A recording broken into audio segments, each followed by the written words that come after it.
Average का होता? Hold your hand. मोजून 10 मिनिटं घेणार आहे मी. आपल्या 5 मिनिटं घेणार आहे मी. मॅडमाचा इशारा गेला. धन्यवाद. मला बोलण्याचे चान्स दिल्याबद्दल प्रमुख स्वामींचे आभारी, मुख्याध्यापक मॅडमांचे आभार व्यक्त करतो. तर उद्या स्वामी विवेकानंद जयंती. तुम्ही समोर बघत आहात फोटोमध्ये राजमाता जिजाऊ आणि स्वामी विवेकानंद जयंती सारखी आली असं बाकीच्यांना प्रश्न पडतो, असं कसं काय झालं? तर राजमाता जिजाऊ यांचा जन्म हा 1598 ला आणि स्वामी विवेकानंद यांचा जन्म 12 जानेवारी 1863 मध्ये. बघा, या गोष्टी आम्ही तुम्हापर्यंत पोहोचवत आहोत का की तुम्ही इतरांना सांगणार यासाठी. अतिशय रंजक पद्धतीने छोटीशी गोष्ट पण सांगणार आहे मी तुम्हाला, ऐकायची असेल तर. स्वामी विवेकानंद यांचा जन्म कोलकाता येथे 1863 12 जानेवारीला झाला.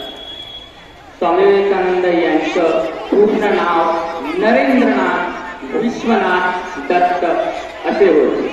त्यांच्या आईने त्यांचं नाव नरेंद्रनाथ असं ठेवलं होतं. त्यांच्या गुरूंनी त्यांचं नाव स्वामी विवेकानंद असं ठेवलं. त्यांच्या आईचं नाव भुवनेश्वरी देवी.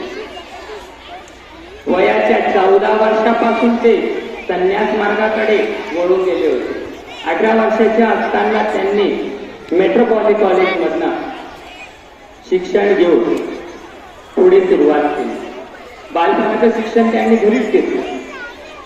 पुढे धर्माचा प्रचार करण्यासाठी त्यांना गुरु मिळणं गरजेचं आहे. गुरु विना ज्ञान नाही. जसा प्रत्येक व्यक्ती मोठा होतो त्याच्या मागे त्याचा गुरुचा हात असतो, त्याचप्रमाणे स्वामी विवेकानंद आज पूर्ण विश्वामध्ये राष्ट्रीय युवा दिवस त्यांच्यासाठी साजरा केला जातो. त्यांनी त्यांच्या आयुष्यात युवांना प्रेरणा देण्यासारख्या सगळ्या गोष्टी दाखवल्या आहेत. यासाठी त्यांचा जन्मदिनाच्या दिवशी युवा दिन साजरा केला जातो. उठा, जागे व्हा आणि ध्येयापर्यंत पोहोचल्याशिवाय मागे वळू नका. इथपर्यंत तुम्हाला माहित आहे, पण त्याच्या पुढचं कडवा असं आहे. या ध्येयापर्यंत पोहोचण्यासाठी तुम्ही एक प्रकारे लढा, असं स्वामी विवेकानंदांचं म्हणणं होतं. युवांनी प्रत्येक क्षेत्रात प्रत्येक गोष्टीमध्ये त्यांचा सखोल सहभाग असावा.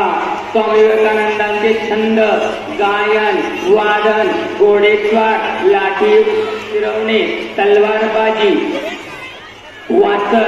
वाचनामध्ये इतकं प्रभुत्व होतं. एकच वाचायचे पुस्तक. हॅलो, ऐकतायत का तुम्ही?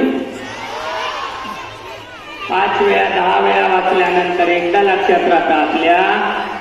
पूर्ण रामायण महाभारत वाचल्यानंतर 5 नंबर सहित सांगणारे स्वामी विवेकानंद होते. कुशाग्र बुद्धिमत्ता असणारे स्वामी विवेकानंद हे नाव गुरूंनी दिलं. रामकृष्ण परमहंस हे स्वामी विवेकानंद यांचे गुरु होते. त्यांना साक्षात महाकालीचं दर्शन झालं होतं असं म्हणतात. आणि त्यांच्या दृष्टीतून स्वामी विवेकानंदांनी सुद्धा काली मातेचं दर्शन घेतलं होतं असं म्हणतात.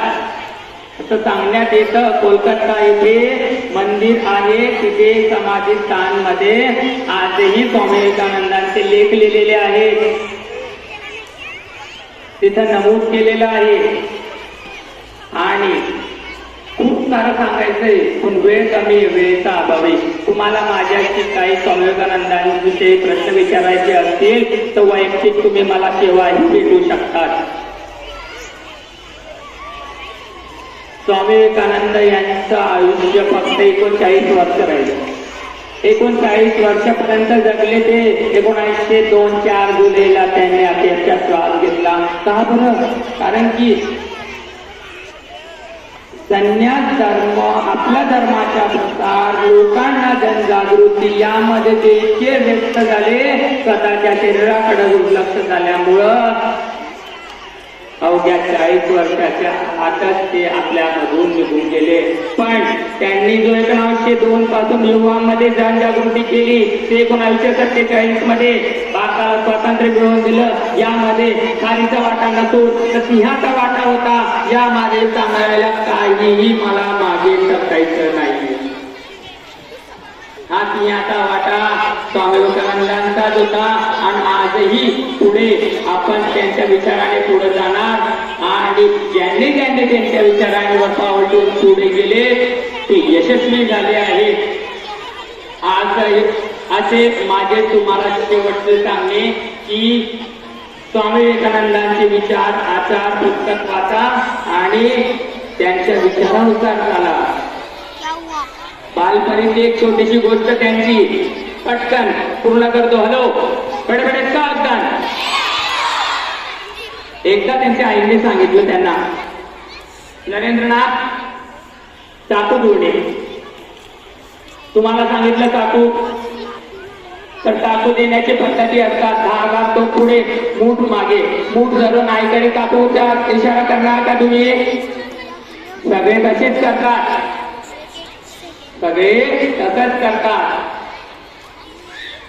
स्वामी विवेकानंदांनी ते धारदार टोक अलगद हातात धरून मुठीचा भाग आईकडे केला. बस आईच्या डोळ्यात गळगळ पाणी आलं. आईने सांगितलं, नरेंद्रनाथ इथंच पास झाला. आईचा आशीर्वाद त्यांना तिथंच मिळून गेला होता बालपणापासून की तू माझी आतापासून काळजी घेतो आहे. ही एवढीशी गोष्ट, छोटीशी गोष्ट नसून काट्यासारखी आहे. काटा छोटा असला माणसाला, 6 फुटाच्या माणसाला वाकडा करून टाकतो, तसं धारदार टोक मातेकडे करणं ही चुकीची गोष्ट आहे.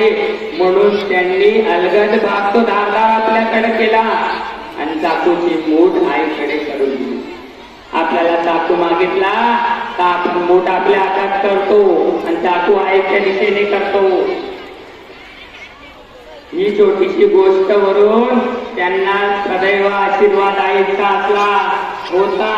आणि प्रत्येक गोष्ट लक्षात ठेवायची. आपण कुठेही चालतो, हिरतो, करतो कार्यात यश मिळवतो, आपल्या डोक्यावर कोणाचा आशीर्वाद आहे म्हणून करतो. त्यांनी सदैव आपल्या आई वडिलांच्या चरण स्पर्श करण्याचा संदेश दिला. मीही तेच सांगतो तुम्हाला. तुम्ही सदैव तेच करणार, त्यांच्या आचार विचारांवर पाऊल ठेवणार. एवढं बोलून माझे 2 शब्द संपवतो. मला इथं बोलायला सांगितल्याबद्दल खूप